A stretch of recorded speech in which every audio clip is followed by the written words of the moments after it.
welcome all you children here up on the deck. It's always nice to see kids here at the Bear Center, but adults too. We have two bears out. We have Lucky on the far right. He's our 7-year-old male. And we have little Holly Bear right front center. She's the smaller of the two. And she's not even 2 years old, kids. She's 1.5 years. We call her our yearling. And for you kids, you think what we gave them is like a tire? We call it a donut. And it's not a jelly donut like you might have. It is hard plastic. And it has some holes in it. And they have to work really hard to try to get the treats out. So it's kind of a game for them. But we call it bear enrichment. And an opportunity for bears to show us how they get food and how they figure out where the food comes from, and they move the donut to get that food out. I want to say welcome to all our worldwide visitors as well on this nice, beautiful day here in Ely, Minnesota. It's a nice Monday. It's a little breezy, mostly sunny. And it's probably about 63 to 65 degrees right now. So it's really going to be a nice day out here for people who want to do outdoor activities. This is a worldwide podcast. And I'd like to thank the volunteers, the moderators of our social media sites, as well as our pan, tilt, and zoom camera operator, who is located somewhere in the world, and I'm not really sure where that is today. But they are just such a steady, reliable group. It might be the Netherlands, it might be Ireland, it might be Illinois. Could be a number of different places, maybe Pennsylvania. That's another one of our pan, tilt, and zoom drivers. Let's talk a little bit about bears, and enough about cameras. Little Holly Bear. She's a cute little spunky bear. And as I said, she's 19 months old. Her name is Holly. She came to us at Christmas time of December 27th of last year. She was born of a wild mother in the state of Arkansas. And she was separated from her mother by a wildfire. She was subsequently taken to a rehab facility and deemed non-releasable. And because of that, her options were really quite limited.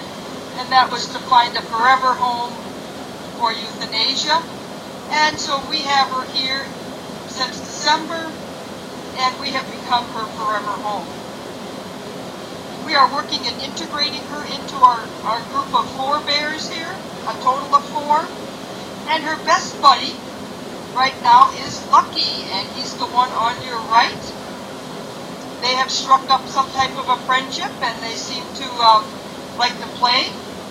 And they seem to get along pretty well. Lucky is, as I said, our 7-year-old neutered male. He comes from the state of Wisconsin with a very similar past. He was taken out of the den from his mother by humans. That's something you never want to do. We would really like the bears to stay in the wild. But he was taken out of the den. And with the assumption maybe people were going to raise him as like a cat or dog. We really aren't very sure about that.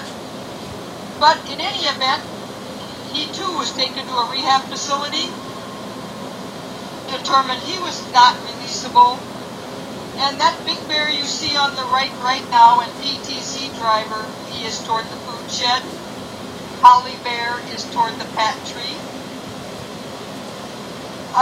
Options were limited for Lucky back in 2007, and Lucky was lucky enough to come to the North American Bear Center in July of 2007 as a 7-month-old cub weighing around 20 pounds.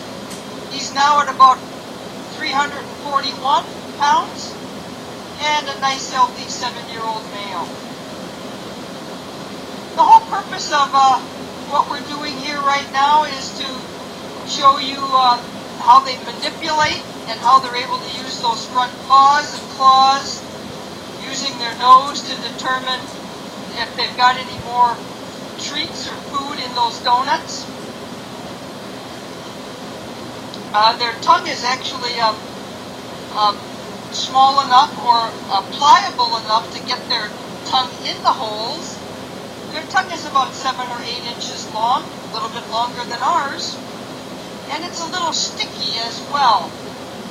So if you watch little Holly or Lucky over there, they're able to pick up one peanut if they want to, or one grape if they want to, or dried cranberries, without picking up the dirt or a pebble or some other things right next to it. And I would kind of challenge you children here on the deck to try to do that. That's pretty hard to pick up something on the ground and not pick up stuff around it. They're both working pretty diligently at the food in there. If they don't work it correctly, the food just keeps going around and around and around.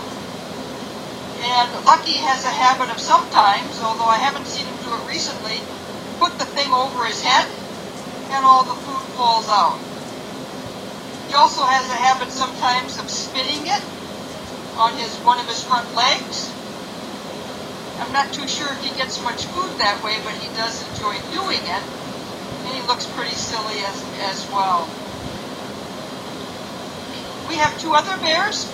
Honey Bear is our 18-year-old female, and she looks different than these two bears because she is cinnamon phase black bear, so she's not black.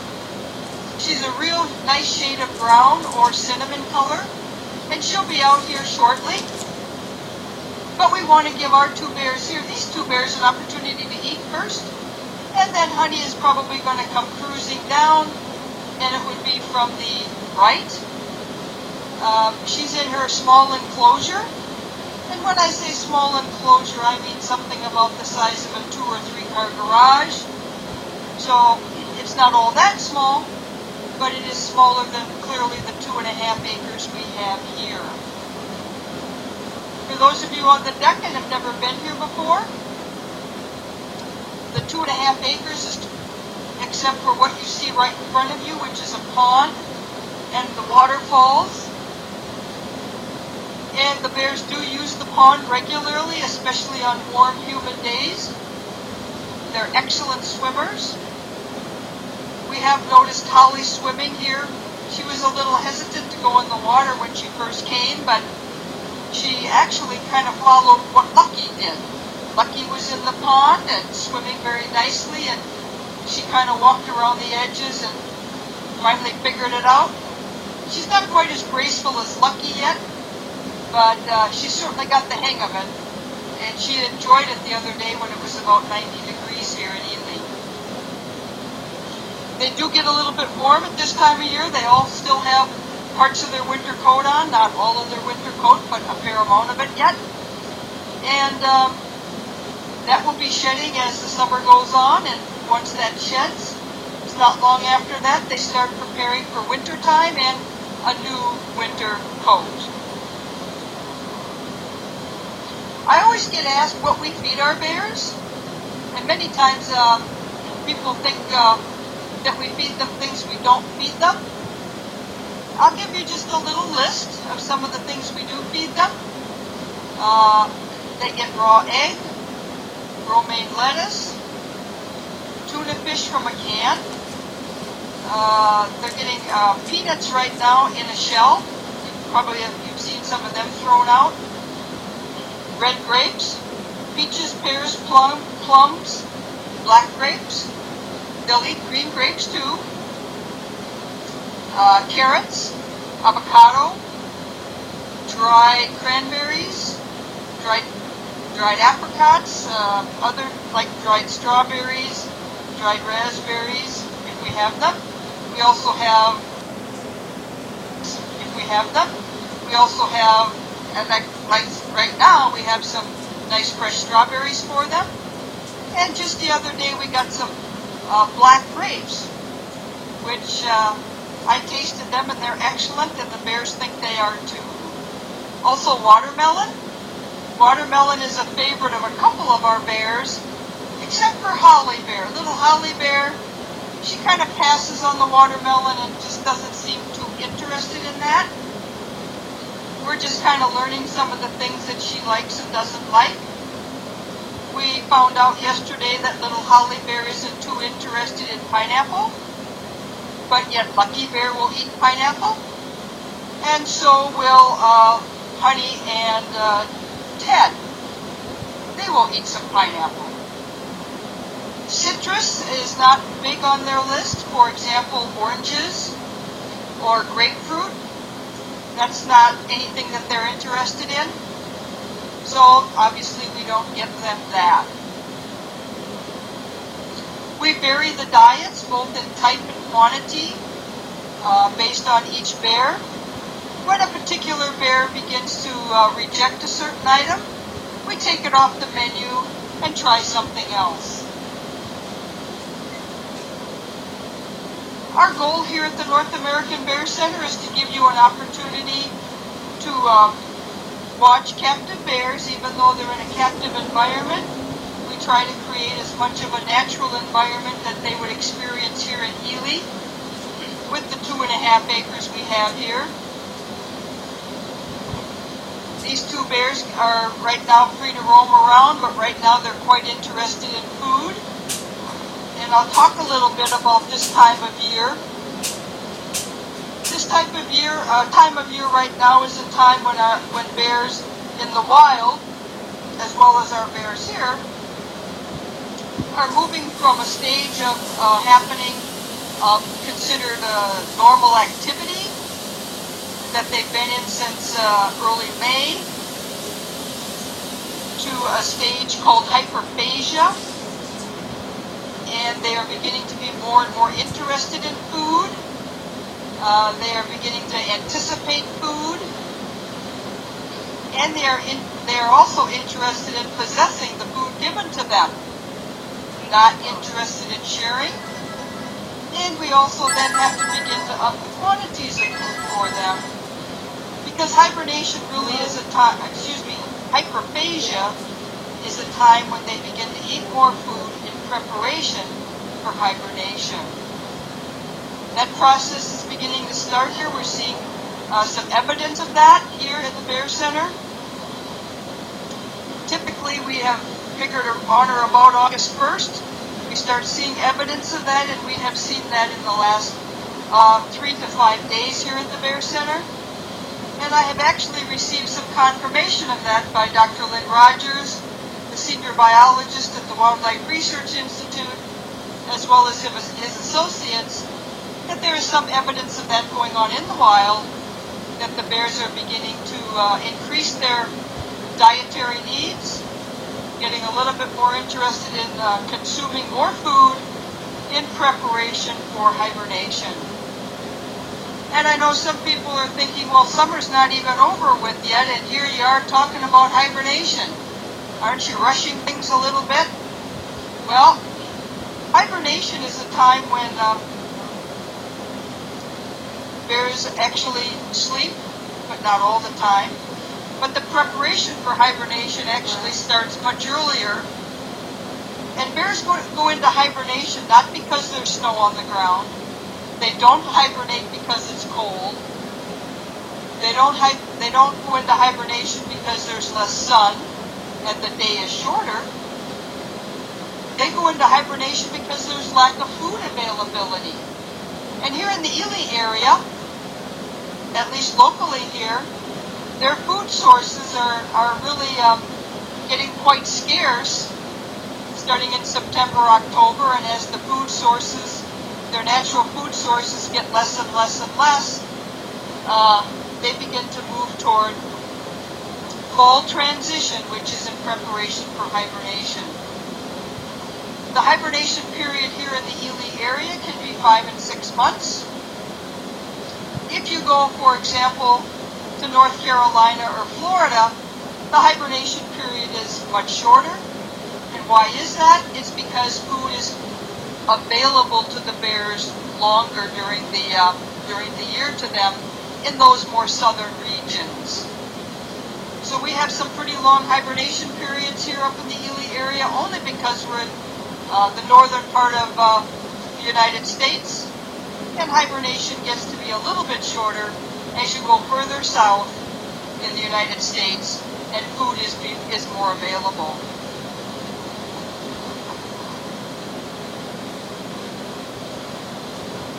I want to take this opportunity to thank everybody for coming to the North American Bear Center today. I know many of you here that are here today attended the Blueberry Festival we had here in Ely, Minnesota. I'm glad you decided to stay an extra day or two and visit the North American Bear Center. If you're interested in wildlife and haven't had the opportunity, I might suggest the International Wolf Center. That is 1 mile the other end of town, right on Highway 169. They have a pack of wolves there, and they're open every day as well during this time of the year. We are open daily from 9 a.m. to 7 p.m. And for those of you that want to go out on the nature trail or do some canoeing or some other activities today, feel free to do so. If you come back, all you need is your receipt or your ticket that we gave you, and you can come back as many times as you want until 7 p.m. I also want to take this opportunity to thank the moderators on our social media sites, as well as our pan tilted zoom driver and camera operator for helping our worldwide visitors, supporters, teachers, educators, and people just interested in the happenings at the North American Bear Center. We want to thank you as well. These podcasts could not happen without your support and cooperation wherever you are worldwide.